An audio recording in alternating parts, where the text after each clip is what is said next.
On my birthday, my family gave my house to my sister, so I took over the family business instead. My name is Sia Suon. I'm 27 years old, and I will never forget the day my family tried to take everything from me without realizing I had already secured my future.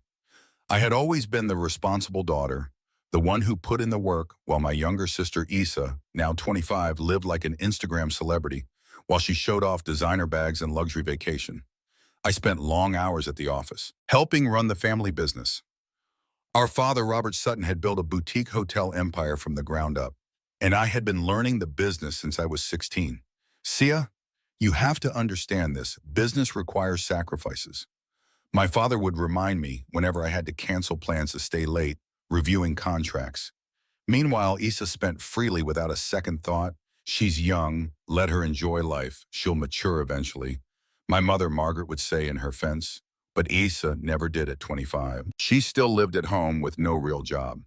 Beyond posting on social media, while I managed three of our most successful hotels working 12-hour days.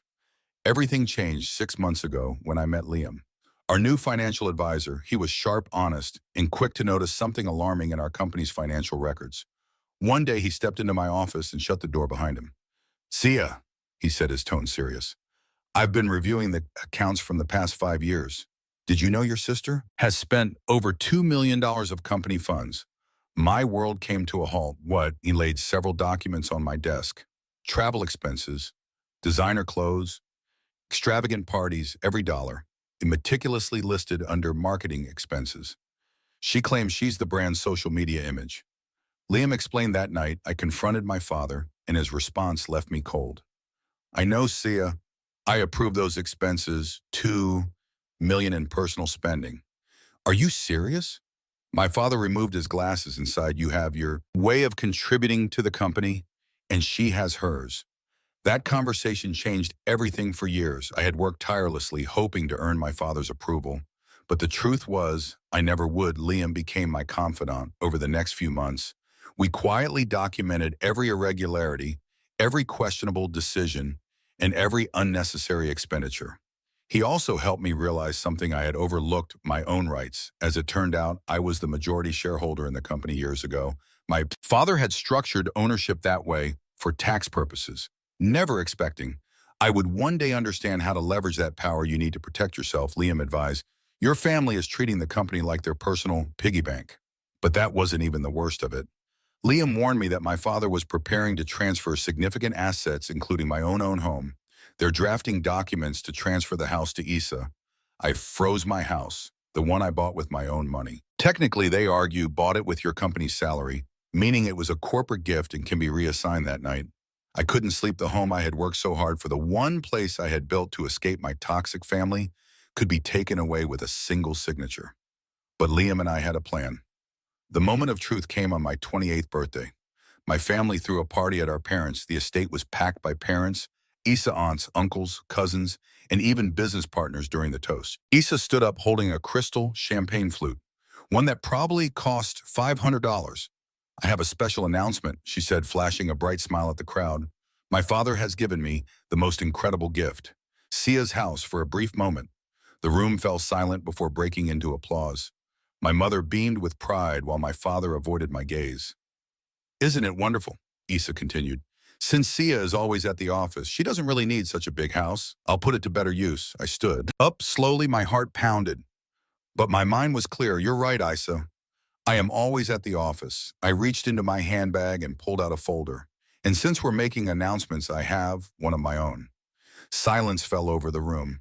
All eyes were on me. Issa was still smiling, completely unaware of what was coming to her. This was just another routine corporate formality. A CEO and majority shareholder of our boutique hotel company. I have a few important updates, I said firmly. First, effective immediately, all personal expenses will require board approval. Not just the president. Signature. Issa's smile faltered. My father sat up straighter. Second, I have initiated a full audit of the company's financial records for the past 5 years. I locked eyes with Issa. That includes all marketing expenditure related to social media. Sia, my father interrupted, his voice tense. This isn't the time or place, isn't it? I shut back. Didn't you just use my birthday party to announce you? We're giving my house to Issa. I turned to the guests, our extended family business partners and board members, a house I bought with my own salary after years of hard work. From across the room, Liam stood up and handed folders to the board members present inside these folders. I continued, you will find the evidence of corporate fund misappropriation totaling over $2 million. Murmurs spread through the crowd. Personal expenses disguised as marketing costs, luxury vacations, falsely reported as business trips, designer shopping sprees categorized as market research. Isa turned pale. This is ridiculous, she sputtered. Dad approved all of those expenses. I am the brand's image. The brand's image, I echoed, pressing a button on the room's presentation screen. A slideshow of Isa in Instagram posts appeared. Let's take a look. A party in loyalty marketing for family-friendly hotels, designer handbags, market research. My mother shot to her feet, her face red with anger. Sia, how dare you humiliate your sister like this? I met her gaze unwavering. Humiliate her the way you tried to humiliate me by taking my house on my birthday. My father stepped in, trying to regain control. This is a family matter, he said, his voice edged with authority. I ask all non-family members to leave. I'm afraid that's not possible, Liam interjected, now fully in his role as financial advisor. Since this involves potential corporate fraud, the board members have both the right and the obligation to be present. The next few minutes were pure chaos. Isa was crying, insisting it was all a misunderstanding. My mother was shouting about family loyalty. My father was desperately trying to reassure the board members who were flipping through documents with growing concern. When the noise finally died down, I cleared my throat. There's more. I reached into my folder and pulled out another set of documents as CEO and majority shareholder. I have made some executive decisions. First, the transfer of my house to Isa has been blocked. In fact, I have filed a legal injunction preventing any corporate property transfers without full board approval. My father's expression darkened. You can't do this, he snapped. Actually, I can, I replied calmly. I am the majority shareholder. Remember, you structured it that way years ago for tax benefits. His jaw tightened. That was just a technicality. He muttered, I was supposed to retain actual control. A tense silence filled the room. Several board members exchanged glances, some scribbling notes. Thank you for clarifying that, Dad, I said smoothly. Anyone else care to admit to corporate manipulation? Isa lunged at me, her face twisted with rage. Liam stepped between us. Careful, he warned. Attacking a corporate executive during an official meeting carries serious legal consequences. Isa froze, fists clenched. You're just jealous, she spat. You've always been jealous of me. I let out a short, humorless laugh. Jealous of what? That you've never worked a single day in your life, that you've wasted millions on parties. While I built this company from the ground up, enough, my father slammed his hand against the table. Sia, if you continue down this path, you will destroy this family. I met his gaze, unwavering. No, Dad, you destroyed this family when you decided that hard work meant nothing. That responsibility was a joke, that my dedication was worth less than his selfies. My father stepped closer, lowering his voice. We can fix this privately. There's no need for the entire board to IR. Raised my voice deliberately. Oh, now you want privacy after humiliating me in front of everyone? No, Dad. This gets settled here and now. I turned to face the board of directors, my posture straight, my expression unwavering. Years of hard work, sacrifice, and betrayal weighed on me, but I refused to let it show. This was my moment, the moment to reclaim what was mine. To set things right, I took a steady breath and spoke with the authority I had rightfully earned as CEO. I am proposing the following immediate measures. First, all personal expense accounts will be frozen until further notice. Second, an external audit will be conducted on all financial transactions to ensure full transparency. Third, the executive leadership team will undergo a complete restructuring to align with the company's best interests. The room fell into stunned silence. The tension was thick. My mother shot up from her chair, her face flushed. With indignation, you can't do this. You can't just push us out like this, she shouted, her voice laced with panic. I met her glare with calm resolve. I'm not pushing anyone out, I said steadily. I am professionalizing the company I helped build, the company I sacrificed for, while the rest of you treated it like a bottomless bank account. I turned to the board members. They were watching intently. some nodding in agreement. Who seconds the motion? I asked for a moment there. Was hesitation then. One by one, hands began to rise around the table. First one, then another, then several more until the decision was clear across from me. My father slumped slightly in his chair. His once commanding presence had faded. He looked drained, as if the weight of his choices had finally caught up to him. Issa, who had been unusually quiet, suddenly changed tactics. She leaned forward, her expression softening, her voice laced with desperation. "Sia, please," she murmured, her eyes glistening with unshed tears. "We're sisters, we're family. How can you do this to us for the first time that night?" My voice wavered. I swallowed hard, forcing myself to stay composed, but her words struck something deep within me. "Family," I echoed almost in disbelief. My hands clenched at my sides when I spoke again. My voice carried the weight of years of silent resentment. "Where was family when I was working weekends while you were out partying? Where was family when I canceled my vacations 3 years in a row to save the Barcelona hotel from collapse? Where was family when you all decided that my house, the home I paid for with my own money, was just another asset to be handed away?" The silence was deafening. Liam stepped forward, placing another thick stack of documents on the table.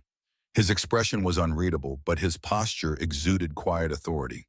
"There's something else we need to discuss," he said. The personal accounts. At those words, my father's face went pale. Gripped the edge of the table as if he needed the support to stay upright. In a voice barely above a whisper, he muttered, "Please stop," but I wasn't stopping. Not now. Not after everything. I squared my shoulders. Why, I asked, my voice sharp, because now everyone knows the truth, because the board finally sees what's been happening behind closed doors, because your plan to use this company as your personal piggy bank is finally over. Tears streamed down my mother's face. She shook her head, her voice trembling. "Everything we did for the good of the family." I let out a quiet, humorless laugh. "No," I said, shaking my head. "You did it for yourselves because it was easier to give Issa everything she wanted than to teach her to stand on her own, because it was easier to misuse company money than to earn things the right way, because it was easier to ignore the problem than to actually fix it." The following days were brutal. The audit revealed even more financial mismanagement than we had suspected. Lavish vacations disguised as business trips, designer shopping spree labeled as market research, extravagant parties passed off as brand engagement, and my parents, they had been quietly funneling company money into hidden personal accounts for years, siphoning funds while I worked tirelessly to build our empire. The board wasted no time in taking action. They voted unanimously in favor of my reforms. Strict financial controls were implemented, ensuring that no one, family or not, could ever abuse company funds again. A professional leadership team was brought in to oversee operations. And Issa, she lost her position as the face of the brand. Days later, she stormed into my office, her face red with fury, her hands clenched into fists. "What the hell am I supposed to do now?" Issa shouted. "You ruined my life." I didn't even flinch. "There's an entry-level position open in the marketing department," I replied smoothly. "Starting salary just like everyone else. You could learn the business from the ground up." Like I did, her face twisted with rage. "You're awful. I hate you." I met her glare unshaken. "No. Issa," I said quietly, "I'm the only one who actually cares about your future." My parents eventually came to terms with the new reality. Though it took time, my father, after months of resistance, finally admitted something I never thought I'd hear. "I built this company from nothing," he told me one evening, "but you turned it into something better, something that will last." My mother took longer to accept the changes. But when she saw Issa truly working for the first time in her life, something shifted to everyone's surprise. Issa accepted the entry-level job. At first, she was bitter and resentful, but little by little, she put in the effort. And to her own shock, she realized she was actually good at marketing. When she applied herself one night as Issa worked late at her desk, my mother sighed. Maybe we were too soft on her," she admitted now. Years later, Sutton Hotels is thriving. Issa has finally found purpose. Beyond just looking good for the cameras, my parents have learned to respect the boundaries between business and family. And me. I still live in the house I fought to keep, the home I worked hard for. It's more than just a place to live. It represents my independence and the sacrifices I made along the way. But more importantly, I now run this company with the professionalism it always needed. There are no blurred lines between family and business anymore. I lead with the same dedication I always had, even when my efforts went unnoticed. Loving your family doesn't mean giving in or letting them take advantage of you. Sometimes it means setting boundaries. It means making tough decisions, even if they disappoint people you care about. It wasn't easy, but it was necessary, Liam. Now my husband has been my constant support through it all. He wasn't just my financial advisor. He became someone I could truly rely on. From the moment we started working together, he understood the situation better than anyone. The trust and respect we built made all the difference. One piece of advice Liam gave me has stuck with me through everything. Sometimes you have to shake the family tree so the rotten apples fall and the strong ones finally have room to grow. At first, I didn't fully grasp it, but now looking at how things have turned out, I realize how much that advice shaped my choices. Letting go of what wasn't serving me, whether it was toxic family dynamics or bad habits, opened the door for something better. The business is in a better place, and so am I. I don't regret any of it. What matters now is that I'm in control and I've built something I'm truly proud of. Thanks for watching. If you enjoyed this story, don't forget to like the video. And subscribe. See you next time.